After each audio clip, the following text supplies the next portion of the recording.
तो हेलो दोस्तों, आपका स्वागत है हमारे यूट्यूब चैनल ड्रीम जॉब के एक नए वीडियो में। तो हम लोग अब लगातार आज फर्स्ट है, तो आज से लगातार हम लोग साथ में मिलेंगे, क्योंकि इस यूट्यूब चैनल पर आपको लगातार ऑल एग्ज़ाम से रिलेटेड जानकारी मिलती रहेगी। अगर आप लगातार शुरू से लेकर अंत तक जुड़े रहेंगे तो आप किसी भी एग्ज़ाम में अच्छा स्कोर कर सकते हैं या सफल भी बन सकते हैं, अगर आप ज़्यादा मेहनत करेंगे तो। ऐसा हम गारंटी नहीं लेते हैं कि आप एकदम सफल हो जाइएगा। जब तक आप खुद मेहनत नहीं करिएगा तब तक तो नहीं हो पाइएगा। अभी हम शुरू करने जा रहे हैं स्टैटिक्स जीके प्लस करंट।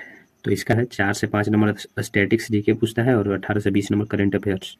तो अगर आप लगातार हमारे साथ बने रहिएगा तो आपको लगभग 25 क्वेश्चन बनेगा, जो कि बहुत मतलब अच्छा स्कोर है। 1/4 भाग है आपका सिलेक्शन में। तो अभी हम लोग सबसे पहले ध्यान देंगे स्टैटिक्स जीके पर, और स्टैटिक्स जीके से लगभग 4 से 5 सवाल बनता है। और करंट अफेयर्स भी स्टैटिक्स जीके जब ख़त्म हो जाएगा उसके बाद या साथ ही साथ चलते रहेगा। यूट्यूब या अन्य एप्लीकेशन पर सभी जगह हैं, बहुत सारे टीचर हैं पढ़ाने के लिए और आपको बेहतर भी मिल जाएंगे। लेकिन ऐसा हमको लगता है कि बहुत सारे स्टूडेंट ऐसे भी होते हैं जिनको कोई टीचर से समझ में नहीं आता है, तो शायद हम ऐसा बताएं कि उनको समझ में आए और उनको फ़ायदा हो जाए। तो इस पर्पज़ से, ना कि हम कोई मतलब स्पेशल टीचर हैं या कुछ है, तो शुरू किए हैं। तो स्टैटिक्स जीके से हम चलिए आज स्टार्ट करते हैं। टॉपिक वाइज पढ़ाई होगा, तो आज हम लोग टॉपिक 1 स्टार्ट करेंगे। तो आज का टॉपिक 1 जो है शास्त्रीय नृत्य है, कि भारत में जो है कितने शास्त्रीय नृत्य हैं और कौन कौन से राज्य से जुड़े हुए हैं। तो चलिए बिना देर किए हुए वीडियो में चलते हैं। तो भारत में जो है कुल 8 शास्त्रीय नृत्य हैं, जिनकी संख्या आपको बता ही दिया कि शास्त्रीय नृत्य की संख्या कुल कितनी है, 8 है। अब इसके थोड़ा बैकग्राउंड के बारे में समझ लेते हैं कि सबसे पहले जो था भारतीय संगीत एकेडमी का जो है स्थापना कब हुआ था। ये है 1953 ईस्वी में। तो आप लोग जानते हैं कि किसी भी चीज़ को अगर कोई भी संस्था बनाया जाता है तो उसके पहले एक्ट आता है। तो एक्ट आया था 1952 ईस्वी में, शिक्षा मंत्रालय ने लाया था। चूँकि संगीत जो है एक प्रकार से शिक्षा ही है, तो शिक्षा मंत्रालय से ही जुड़ा हुआ है। और इसका हेड क्वार्टर जो है मतलब किसी भी जैसे यूपीएससी का मुख्यालय कहीं होगा दिल्ली में है, वैसे ही मतलब भारतीय संगीत एकेडमी का जो मुख्यालय है वो भी नई दिल्ली में ही है। और कोई भी मतलब संस्था होता है उसका कोई ना कोई प्रमुख होते हैं। जैसे अभी जो है हमारे सीडीएस हैं, तो सीडीएस जो है अनिल चौहान जी। तो वैसे ही भारतीय संगीत अकादमी का भी एक हेड है जिनका नाम है, प्रमुख है जिनका नाम है डॉक्टर संध्या पुरेचा, संध्या पुरेचा। और अभी जो है शिक्षा मंत्रालय के जो प्रमुख है उनका नाम है धर्मेंद्र प्रधान।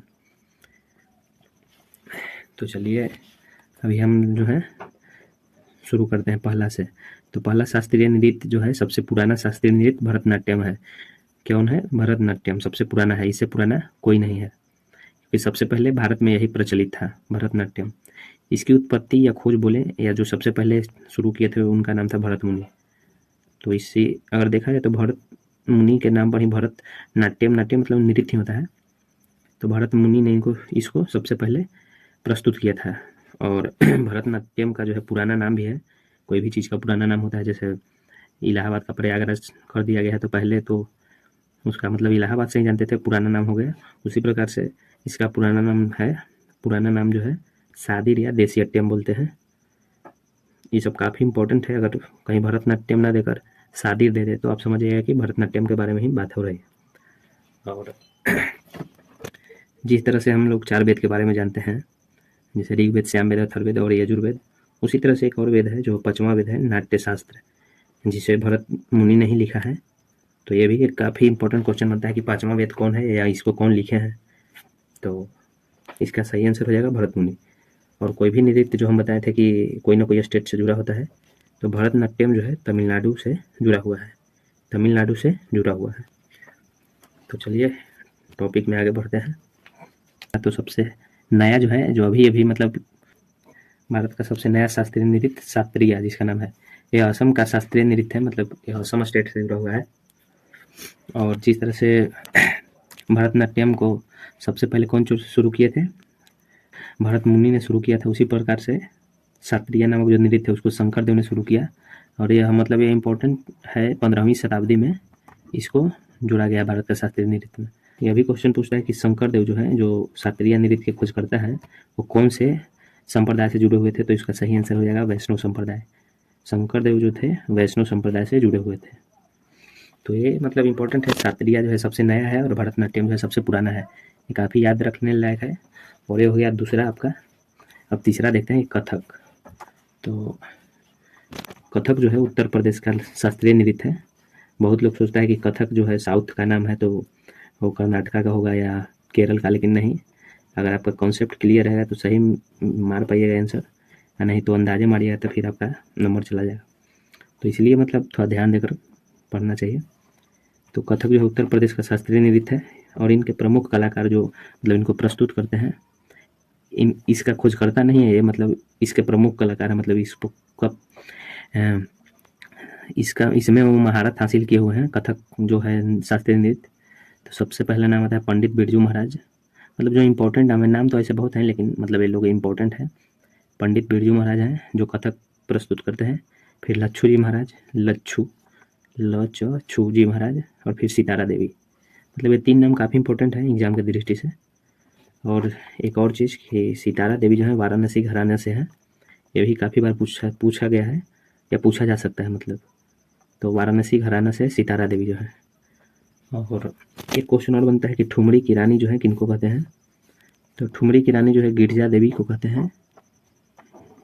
ये भी मतलब इम्पोर्टेंट है, कहीं पूछ दे तो मतलब।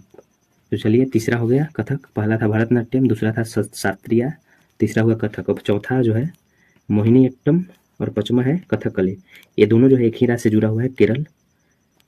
और मोहिनीअट्टम के जो प्रसिद्ध कलाकार हैं मतलब हेमा मालिनी, जिनको आप जानते हैं, मतलब अभी ये सांसद भी हैं बीजेपी से। और एक प्रमुख कलाकार है, शोले फिल्म में भी मुख्य लीड नायिका के रोल में काम किए हैं। और श्री देवी, उनका तो देहांत हो गया, मतलब श्री देवी को भी आप जानते ही होंगे। तो 4 हो गया। अभी कौन कौन हुआ? भरतनाट्यम था पहला, भरत मुनि ने खोजा था। दूसरा था शास्त्रीय, जिसको शंकरदेव ने खोजा था। तीसरा है कथक, जो उत्तर प्रदेश का डांस है, शास्त्रीय नृत्य है। चौथा है मोहिनीअट्टम और कथकली, जो कि केरल का है। तो इधर हमने 5 देखा था और अब आगे देखते हैं। छठा जो है कुचिपुड़ी है। कुचिपुड़ी जो कि आंध्र प्रदेश स्टेट है, जो भारत का शास्त्रीय नृत्य है, आंध्र प्रदेश का कुचिपुड़ी। ये सब मतलब काफ़ी इंपॉर्टेंट है, कोई भी एग्जाम में कभी भी पूछ सकता है। और ये स्टैटिक्स जीके चल रहा है टॉपिक 1, तो किसी भी एग्जाम में एक ना एक सवाल इससे बन जाता है। और थोड़ा सा आप पढ़ लीजिएगा तो इसमें से 1-2 सवाल भी बन सकता है, या एक ही सवाल बनेगा तो मतलब 1 नंबर तो आपको फ्री में मिल जाएगा अगर अच्छा से मेहनत करिएगा तो चलिए आगे देखते हैं। छठा था कुचिपुड़ी, जो कि आंध्र प्रदेश से जुड़ा हुआ है। 7वां जो है मणिपुरी। ये तो नाम से ही पता चल जाएगा कि मणिपुरी है, तो मणिपुर का है, नॉर्थ ईस्ट। और मणिपुर जो है नागालैंड के नीचे पड़ता है। और प्रमुख कलाकार की बात कर ले तो गुरु अमली सिंह जी हैं, जो मणिपुरी डांस को परफॉर्म करते हैं। और फिर गुरु विपिन सिंह और छावेरी बहन है, ये काफ़ी इंपॉर्टेंट है। छावेरी बहन है जो कि जिन्हें ट्विन सिस्टर भी कहा जाता है। एक चलिए 7 को हम लोग देख चुके हैं, अब 8वां की बारी है। तो ये दोनों जो इजी है, नाम से ही पता चलेगा, उड़ीसा का है, जिसका प्रमुख कलाकार जो है संयुक्ता पनिग्रीही है, केलुचरण महापात्रा और सोनल मानसिंह। तो हम लोग देखें वीडियो में पूरा कि भारत का 8 जो है शास्त्रीय नृत्य पूरा हम लोग कवर कर चुके हैं। टॉपिक 1 जो है लगभग ख़त्म हो चुका है और इससे ही आपको एक ना एक सवाल बन जाएगा। तो आप लोग ध्यान से मतलब वीडियो को रोक कर पॉज कर कि आप अपना कॉपी में नोट करिएगा। कहीं ना समझ में आए तो 2 बार वीडियो देखिए। ऐसे तो हम ये नहीं कर रहे हैं कि हम कोई स्पेशल टीचर हैं, लेकिन हाँ, सब कोई टीचर से नहीं समझ पाता है और कोई रेंडमली बता देगा उससे समझ जाएगा, या आप कहिएगा तो ये सब पेड बैच का है। तो बहुत लोग होते हैं कि यूट्यूब ऐसे फ्री में ही स्क्रॉल करते रहते हैं, लेकिन फिर भी उनको लगता है कि हम जॉब की तैयारी करेंगे। तो चलिए ऐसे फ्री में ही पढ़ लीजिए, कोई बड़ा बात नहीं है। हाँ, लेकिन आपको रिवीजन डेली करना पड़ेगा, तभी आप इसको याद रख पाइएगा, नहीं अन्यथा आप 1 दिन 2 दिन याद रखिएगा फिर भूल जाइएगा। तो इसको जितनी बार पढ़िएगा अच्छा है। 1 नंबर का सवाल किसी भी एग्जाम में हो, कोई भी, बिहार का हो, यूपी का हो, झारखंड का हो, कोई भी हो, 1 नंबर का सवाल इससे ज़रूर बनता है कि भारत का शास्त्रीय नृत्य से जुड़ा हुआ 1 नंबर का सवाल। तो चलिए, आई होप कि आपको वीडियो पसंद आया होगा, समझ में आया होगा। मिलते हैं कल एक नए वीडियो के साथ, एक नए टॉपिक के साथ। तब तक के लिए जय हिंद।